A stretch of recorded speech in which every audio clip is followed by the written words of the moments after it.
time of her pregnancy, the stuff that he saw during him growing up, going through different households, going to a stable home in his foster parent, but he was still unable to comply with just normal behaviors.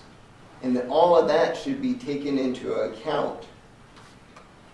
I think this case starts again in April of 2013. The 18th is when he was arrested after going after his brother-in-law with the baseball bat. Basically, again, this was during a period of time where he wasn't doing his medication. He was off his meds. He's going through his paranoid disorders, whatever those that were outlined by Dr. Paglini. And this whole incident arises from that. He gets into court and he's deemed incompetent. He can't comply with the normal court proceedings that were occurring. He refused transport 3-4 different times. Then he gets into court and he's unable to control himself. Why? Because he wasn't on medication. He goes to competency court. He is eventually given medication to subdue the voices, to subdue his impulses, and he's able to comply. That person that is able to comply is the person that we see today, Your Honor. We made sure that he was on his medication. We asked the prison. I asked him personally. That wasn't done prior to his sentencing in the original case that occurred out of the 2023 incident. And that's the other point I wanted to bring up. This case is very different than most of the cases where we have a mentally incompetent person in the court proceedings. Usually, their incompetency keeps them in custody. This is the first that I'm aware of that they're actually released out of custody. He was released, and then he had the inability to get back on the medication that was being given to him free of charge at Clark County Detention Center. He tries to make appointments, as you saw in Ms. Springer's affidavit, to get this medication. For 2 months after his release, which again is an occurrence that I haven't seen before, he's unable to get that medication. Of course, he's going to slip back into the same impulsive behaviors that he had before. Of course, he's going to slip back and not being able to suppress the thoughts and delusions that he was having. He went back right to what we saw in August 2023. And so again, that should all be taken into consideration. The state is asking for consecutive time. Part and parcel, his mental illness continued from the 2023 incident all the way until today. He was never released after sentencing in January 2024. We're asking, and I'll get to how much time, but we're asking that it all be run concurrent with his sentence that was received from Judge Holtis, the 1948, to whatever Your Honor believes is appropriate today. And the reason why we're asking for this to be concurrent is simply because he didn't have the chance to get out. He didn't have the chance to rehabilitate himself. He didn't have the chance to demonstrate to the court that, okay, he learned his lesson. He was still under the state's control during the time of his sentencing.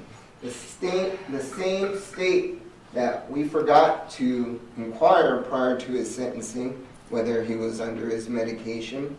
The same state that didn't provide him with his medication, the Mojave Health Clinic, being it during the holidays, was unable to give him an appointment. I believe that this case has shed light on people's mental illness and what we have to do to, number one, bring them into court and understand what they're going through.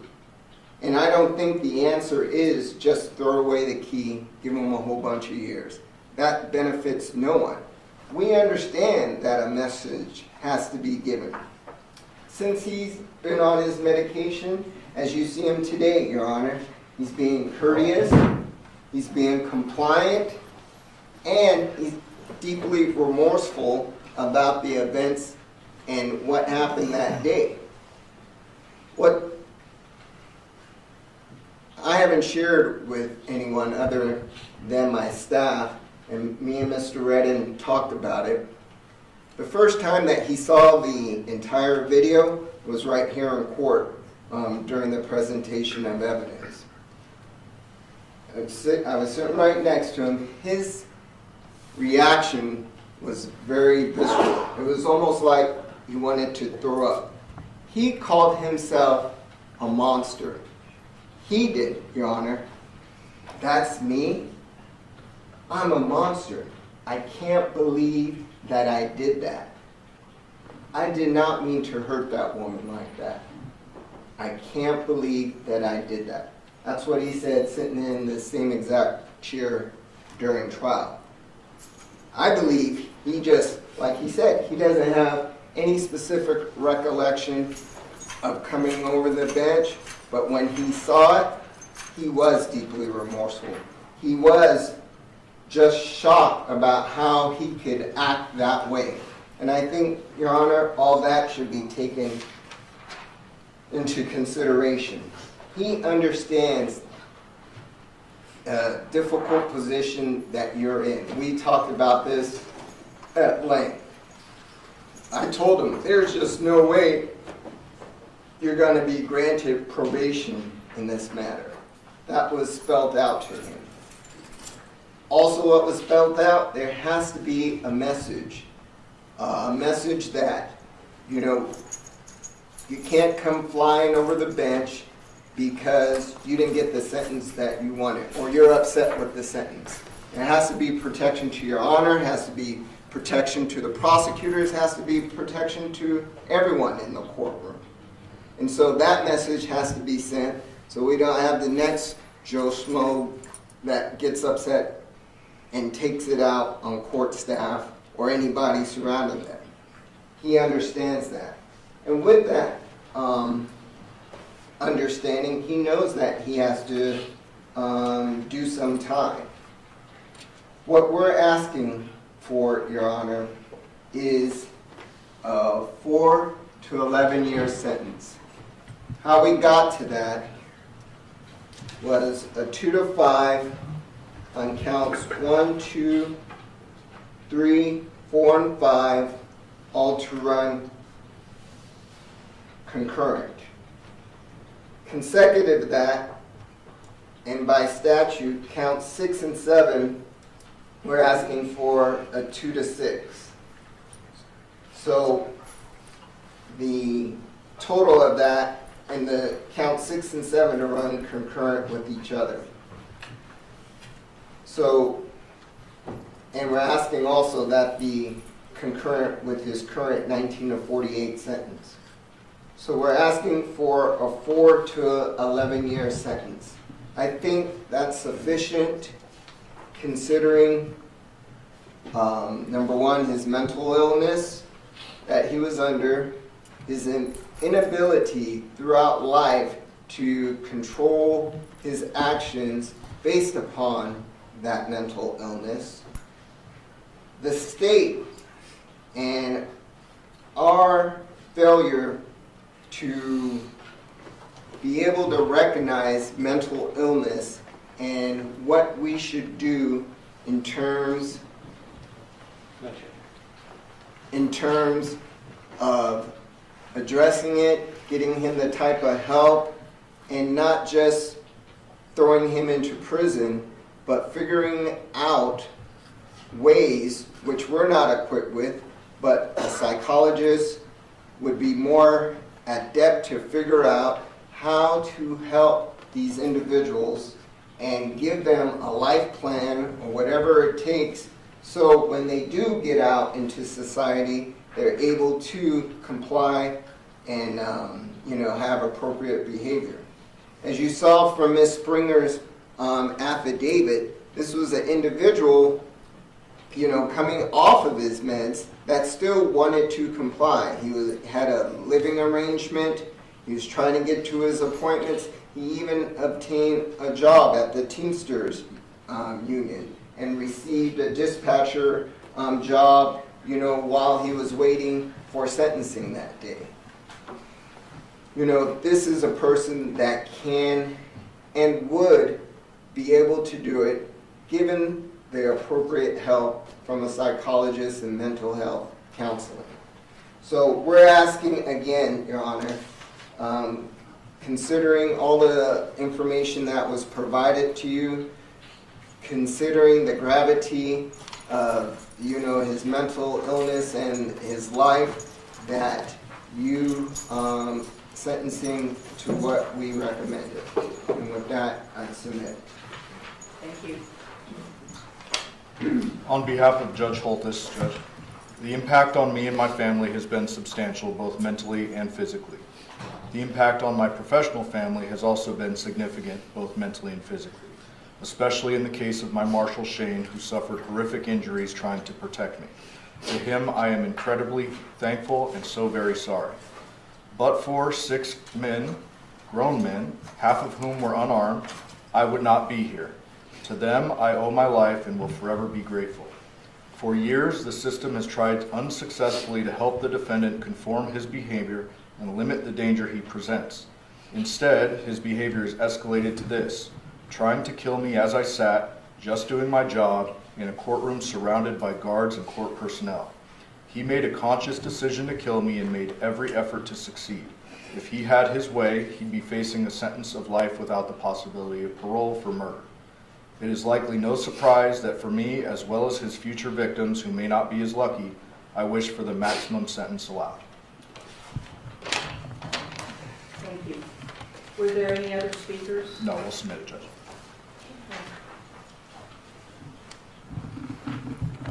Mr. Redden, I am not going to run any sentence that I impose today concurrent with that issued by Judge Holtis.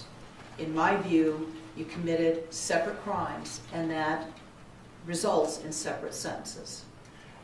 So it's not going to run concurrent to what she has previously issued as far as a sentence. All right. With respect to this sentence, first of all, there will be a $25 administrative assessment fee, a $3 DNA administrative fee. And Mr. Arnold, were you appointed or were you retained on this? No, I actually did this case pro bono, Your Honor. Okay. There will not be any DNA testing fee because, frankly, given your history, it's already been taken. Your actions on that day, it was not just retaliation for an attack upon Judge Holtis. It was also an attack on the judiciary. And I'm mindful of that. And while there is no question that you've got some mental illness issues, which is why you pled guilty but mentally ill, but there was no doubt by these doctors that you knew the difference between right and wrong, and you did what you did. So this is what I'm going to do with respect to the sentence.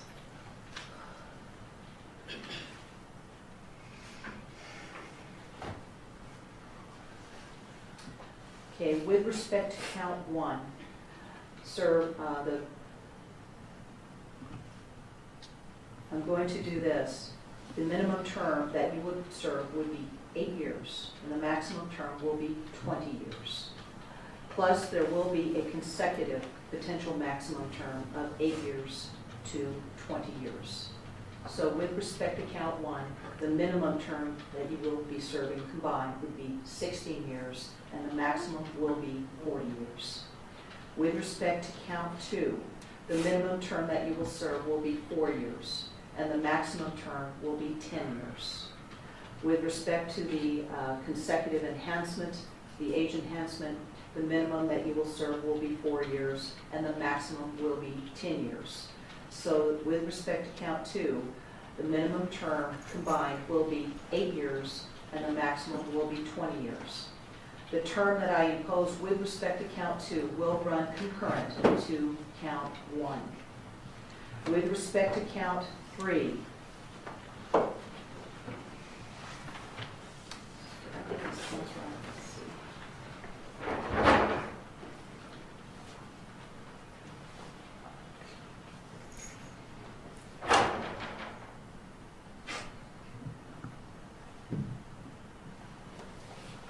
the minimum term that you will serve will be 2 years. The maximum term will be 5 years. That term will run consecutive to count 1. With respect to count 4, the minimum term that you will serve will be 4 years, and the maximum term will be 10 years. That also will run consecutive to counts 3 and counts 1.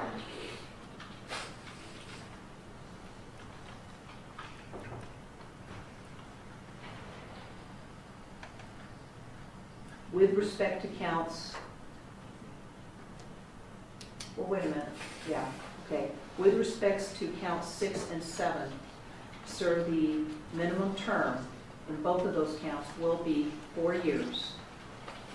The maximum term will be 10 years. However, those will run concurrent to each other. And just like that, the case comes to a close with a staggering 26 to 65-year sentence, plus more than $61,000 in restitution.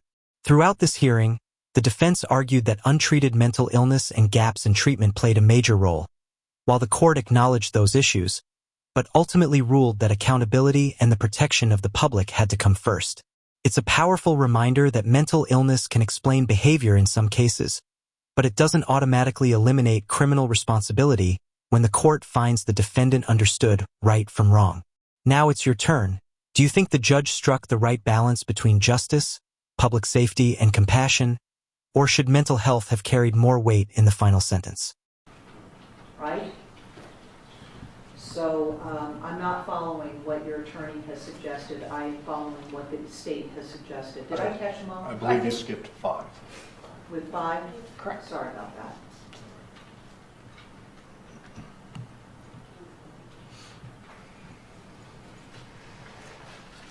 Okay. The sentence with respect to count 5 will be a minimum term of 2 years, and the maximum will be 5 years. That will run consecutive to count 4. And then counts 6 and 7 are concurrent to each other and concurrent to... And consecutive to, well, wait a minute. That was, count 6 was with respect to Officer Brandon, right? Officer Boo. You're on Officer 6 and 7. Boo. That will run consecutive to counts, the other counts. See if I can.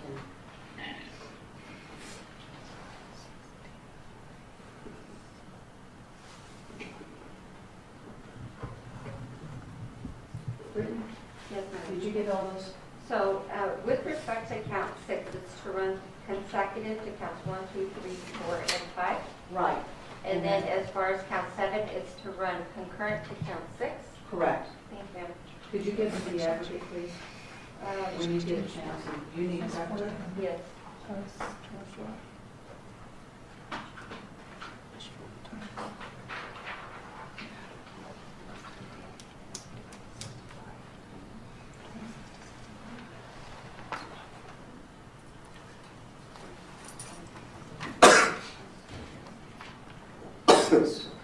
You show 26 to 65.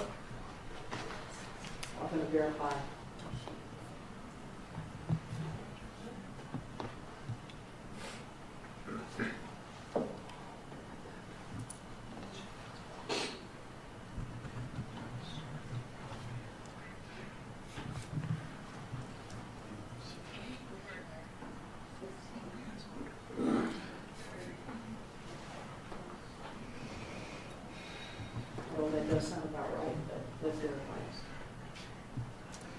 And Your Honor, as to the restitution? There will also be restitution to the victim. Thank you, Judge. I still keep coming up with 36 on the top. Maybe it's 26. So here on count one, This, counts 1 and 2, that's 16. yes, That's 8. And 8 goes into 16. yeah, so here I have the, and then you have the added 8 over 20, the aggregate 1640. Right. And then here you have, it's going to run consecutive, so you said aggregate. Well, after this, Yeah. this will run, Concurrent, oh, it's Concurrent, concurrent, I'm sorry, concurrent. that's why. okay. Okay, so 26. Yeah, count 2 will run concurrent to count 1. So 26 on the bottom, and on the top, you have 40.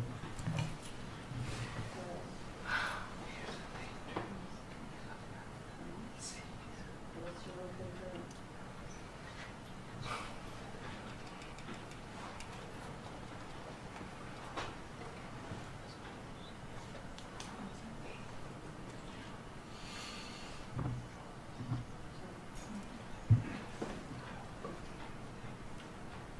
How many months did you have on the bottom? 120? We have 26 years to 65 years aggregate.